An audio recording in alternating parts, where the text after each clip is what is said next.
Today, I'm going to teach you how you can lower your water bill in the vegetable garden. Before we get into it, my name is Nicole Jauncey Burke. This is one of the books I wrote, Kitchen Garden Revival. It teaches you all about setting up your kitchen garden, including watering methods. And I would love it if you would subscribe to the Gardenary channel right here. We have tons of you that watch these videos but haven't subscribed yet. Is that you? Is that you? If it's you, you should hit that subscribe button. It helps our channel, helps us make more great videos just like this upcoming one. All right, so get this book. Listen up, let's save some money on our watering bill. The first tip to save money on your watering bill is timing. You want to be watering your garden when the sun is as low as possible. You either want to be watering early in the morning or late in the evening. You do not, I repeat, you do not want to be watering your garden in the middle of the day, and definitely not when the sun is up. The reason for this is evaporation. Evaporation is the rate at which the water in the soil, on our plants, and in the air is being pulled back up into the atmosphere. And the higher the sun gets, the later we get into the day, the hotter it gets each and every day of the year, the higher the evaporation rate. So the lowest evaporation rate is going to be occurring when the sun is down, when it is the coolest part of the day. That is the time when your water matters most. So if we're trying to save money on our water bills, we want every little drip drop of water to count, right? And so the way we can make that happen is being sure that every time we're watering, very, very little of that water is evaporating. The next way to save money on your water bill is to really pay attention to the method you're using for watering. So there's lots of different ways you can water. You can hand water, you could have a watering can, you can have a little hose with a spigot like this, or you can have soaker hoses that you line up in the garden. You can have drip hoses you line up in the garden. Here in this garden with JJ Heller, she has little micro sprayers. So these all come off of one little line, and they each have these tiny little micro spray heads that spray water throughout the garden space. Or you might have more big irrigation heads, kind of the typical, the same as what you'd have inside in a yard, you know, that's watering your grass or like a bigger ornamental garden space.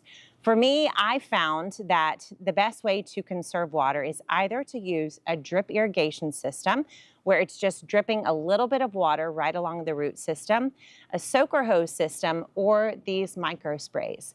Now, in a lot of the gardens I've worked in, just for convenience, they put in those typical spray heads, but we want to have those turned down to as low as possible, and also be sure that the water is reaching the lowest part of the garden. And that's the part that we want to pay attention to with the method. So the method matters because it determines where the water is going to go, if it's going to be on top of the leaves or at the soil level.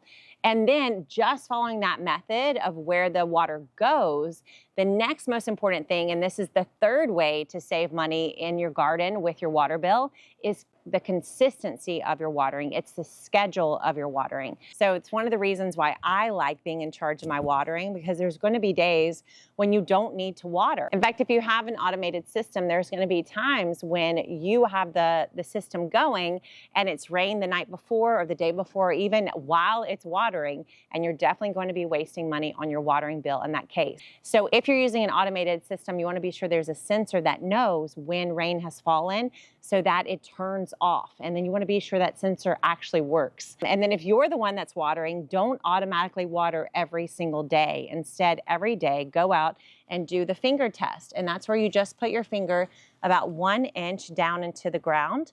And if the soil in your garden is not dry to the touch, it doesn't need to be watered that day. So for each method, whatever method you choose, whether you choose the drip or the soaker hose or just spraying with the hose yourself, you want to pay attention to this third key, which is how often you're going to water. So in step one, we paid attention to the timing. Is it in the morning, in the middle of the day, or at night?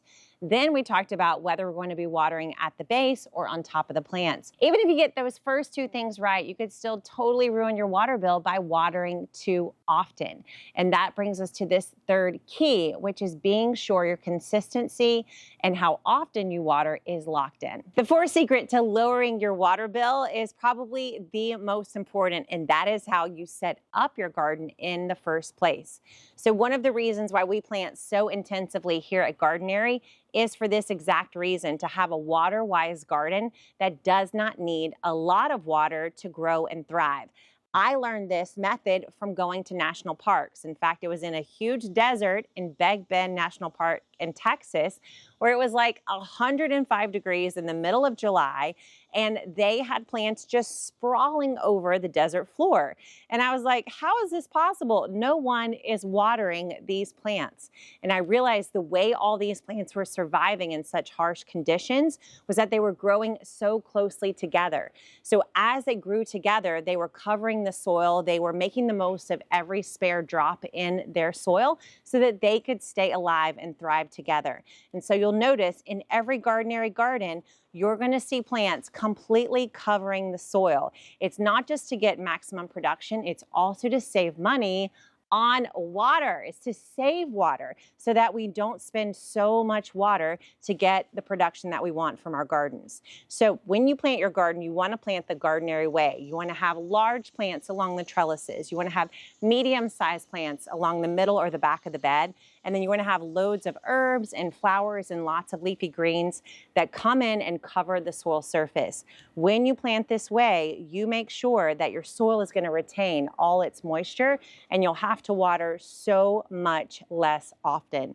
I promise this method is the key to saving on your water bill. It's ironic, but actually, if you plant more plants, you'll have to water your garden much less. There you have it, 4 keys to saving this so that you get way more production from your garden. If you follow these 4 tips, I promise you your water bill is going to go down and your plant production and the garden health is going to go up. Tell me below which one of these 4 tips came as a surprise to you that you're going to try out in your garden to lower your water bill. And I think we should run a little contest.